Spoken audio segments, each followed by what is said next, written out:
TCS ने क्या दिया? जेनरिक कोर्सेज अपने एम्प्लॉइज को और 35 दिन का अल्टीमेटम। ये पॉलिसी स्किल डेवलपमेंट के लिए नहीं बनी थी, ये पॉलिसी लीगल एक्सक्यूजेस के लिए बनी।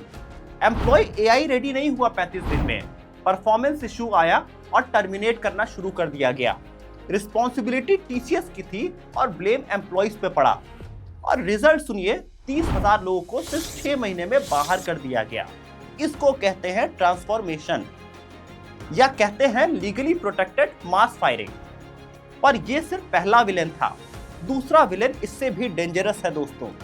दिसंबर 2025 में टीसीएस का ग्रैंड अनाउंसमेंट आया, hyper vault AI data centre launch, जिसमें 18,000 करोड़ कंपनी इन्वेस्ट कर रही है और टीपीजी पार्टनरशिप है। टीसीएस वर्ल्ड की सबसे बड़ी एआई रेडी वर्कफोर्स क्लेम करती है और स्टॉक मार्केट एक्साइटेड हो जाता है।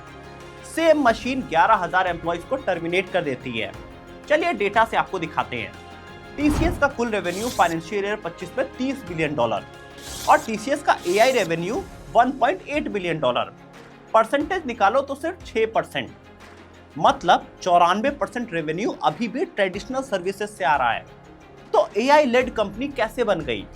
एक तरफ कंपनी बोल रही है हमारे पास 5500 एआई प्रोजेक्ट है, दुनिया की सबसे बड़ी एआई वर्कफोर्स है।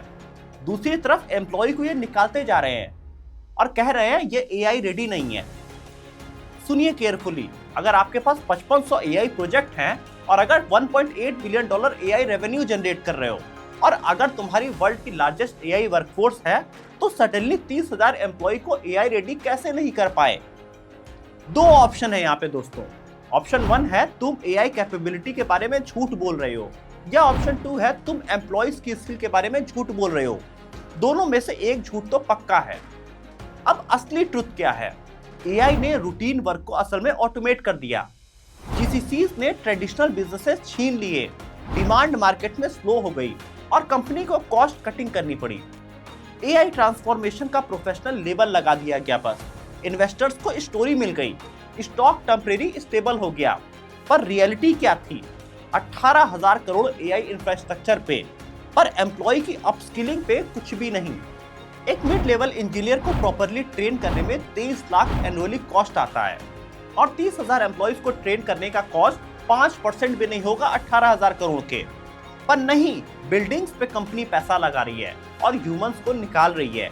यहाँ प्रायोरिटी क्लियर है, शेयर होल्डर हमेशा एम्प्लॉइज से ज्यादा इंपॉर्टेंट होंगे, स्टॉक प्राइस हमेशा जॉब सिक्योरिटी से ज्यादा मैटर करेगी और इंफ्रास्ट्रक्चर हमेशा लोगों से ज्यादा इंपॉर्टेंट होंगे।